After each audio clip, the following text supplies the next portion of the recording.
மதுவிலக்கை அமல்படுத்த கோரி பாமக சார்பில் மதுரை பழங்காநத்தம் பகுதியில் ஆர்ப்பாட்டம் நடைபெற்று வருகிறது. இதில் அக்கட்சியின் இளைஞரணி தலைவர் அன்புமணி ராமதாஸ் உரையாற்றி வருகிறார். அதன் நேரடி காட்சிகளை இனி பார்க்கலாம்.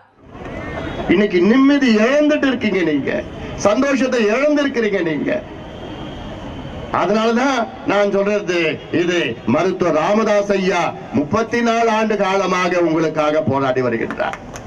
34 வருஷமா தமிழ்நாட்டில் ஒரே ஒரு அரசியல் தலைவர் மதுவை ஒழிங்க, மதுவை ஒழிக்கணும் ஒழிக்கணும் ஒழிக்கணும்னு போராடுகின்ற ஒரே தலைவர் மருத்துவர் ராமதாஸ் ஐயா அவர்கள் தான். நாம் கட்சி தொடங்கி 26 ஆண்டுகள், 26 ஆண்டு காலமாக தமிழ்நாட்டில் ஒரே ஒரு கட்சி, பாட்டாளி மக்கள் கட்சி மட்டும்தான் மதுவை ஒழிக்க வேண்டும் என்று போராடி வருகின்றது. போராட்டங்கள், ஆர்ப்பாட்டங்கள், உண்ணாவிரதம், சாலை மறியல், எதுக்கு? மதுவை ஒழிக்க வேண்டும். இது அரசியலுக்காக நான் இங்க ஓட்டு கேட்க வரல, அரசியலுக்காக வரல, எலெக்ஷனுக்காக நான் வரல. நாடு இது மது பிரச்சனை, இது ஒவ்வொரு குடும்பத்தின் பிரச்சனை, இது ஒவ்வொரு குடும்பத்தில் பிரச்சனை, இது உங்களுடைய அடிப்படை பிரச்சனை இது. ஆனால் 50 ஆண்டு காலம் தமிழ்நாட்டிலே 2 கட்சிகளும் ஆட்சி செய்து உங்கள் வாழ்க்கையை சுரண்டி சுரண்டி நாசம் செய்து விட்டது மதுவை கொடுத்து. இன்னைக்கு தமிழ்நாட்டில் 4 வயது குழந்தை குடிக்க ஆரம்பிச்சுட்டான். 10 வயசு 12 வயசு பிள்ளைங்க எல்லாம் குடிக்குதுங்க. 14 15 வயசு பொண்ணுங்க குடிக்குதுங்க. இந்த நிலைமை தொடர்ந்துருச்சுன்னா அடுத்த தலைமுறைன்னு ஒண்ணு இல்லாம போயிட போகுது. உங்களுடைய பிள்ளைங்க, உங்களுடைய பேர பிள்ளைங்க எல்லாம் இன்னைக்கு கிடைக்குது, குடிக்குதுங்க, இருக்குது, குடிக்குது, இல்லைன்னா குடிக்க போறது கிடையாது. இப்ப லாட்டரி டிக்கெட் வித்தாங்க, நீங்க வாங்கினீங்க. இப்ப லாட்டரி டிக்கெட் விக்கல, நீங்க வாங்கல. சாராயம் விற்கிறாங்க, குடிக்கிறாங்க, கடையிலனா குடிக்க போறது கிடையாது.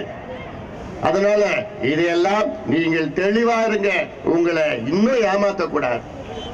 உலகத்துல எந்த அம்மாவாவது தன் பிள்ளை குடிக்கணும்னு சொல்லுவாங்களா?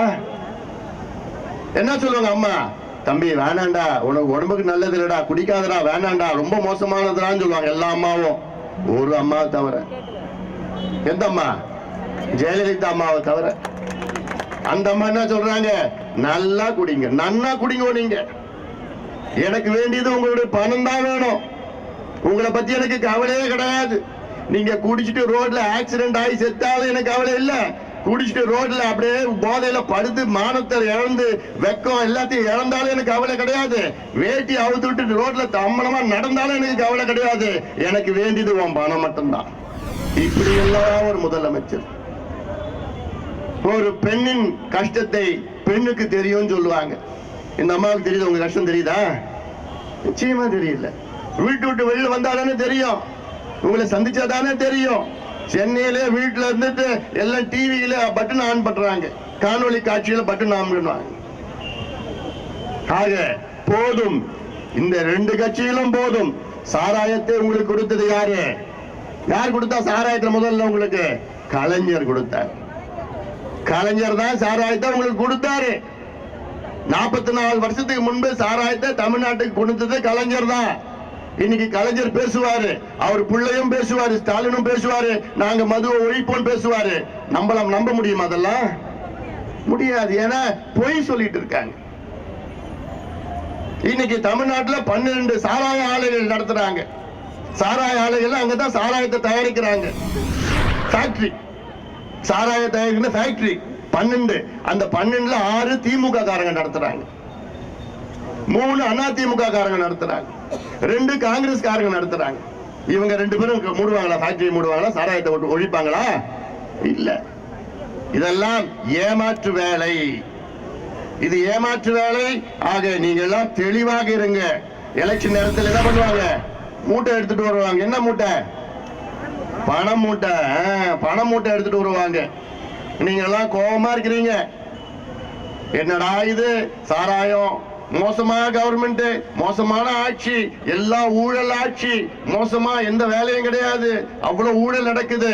ஆனா எலெக்ஷனுக்கு பணம் மூட்டை எடுத்து வந்துட்டு உங்க கண் முன்னாடி காமிப்பான், காந்தி நோட்டை காமிப்பான். 1000 2000 காமிச்சிட்டு உங்க கோபம் எல்லாம் போயிடக்கூடாது. இதுதான் 50 வருஷமா நடந்துட்டு வருது. கோபமா இருப்பீங்க, எலெக்ஷனுக்கு ஒரு நாள் முன்னாடி கோபம் போயிடும். என்ன? 500 ரூபாய் கொடுப்பான். அடுத்த 5 வருஷம் கோபமா இருப்பீங்க. அடுத்த 5 வருஷத்துக்கு பிறகு 1000 ரூபாய் கொடுப்பாங்க. இப்படிதான் காசு கொடுத்து உங்களை கெடுத்து ஆனா உங்களுக்கு புரிய மாட்டேதல்ல. நான் உங்களை சொல்லல, பொதுவான மக்கள் சொல்றேன். நான் புரிஞ்சிக்காம காசு வாங்கிட்டு அவங்களுக்கு கொடுத்து ஓட்டு போட்டுட்டு திருப்பி 5 வருஷம் கொள்ளடிச்சுட்டு சுரண்டிட்டு உங்க வாழ்க்கையை நாசப்படுத்திட்டு இருக்க. உங்க பணத்தை வச்சுதான் உங்களுக்கு தேவையில்லாத இலவசங்களை கொடுத்துட்டு ஏமாத்திட்டு இருக்க. யாருக்கு வேணும் இலவசம்? அவங்க கொடுக்கிற கிரைண்டர் எவ்வளவு நாளுக்கு வருது? அது 2 நாள் 1 நாள். மிக்சி எத்தனை நாளுக்கு வருது? அரைக்க மாட்டுது. அது ஃபேன் போட்டா காத்து வர மாட்டுது. டிவி போட்டா ஓட மாட்டுது, வெடிச்சு போகுது டிவி. இப்படி ஆட்டுக்குட்டி இதெல்லாம் கொடுத்துக்கிட்டு உங்களை ஏமாத்துகின்ற அரசாங்கம். அந்த பணம் யார் வீட்டு பணம்? உங்க வீட்டு பணம். அதை எடுத்துக்கிட்டு உங்களுக்கு இலவசம், தரங்கட்ட இலவசம் கொடுத்துட்டு, தரம் இல்ல அது இலவசத்துல.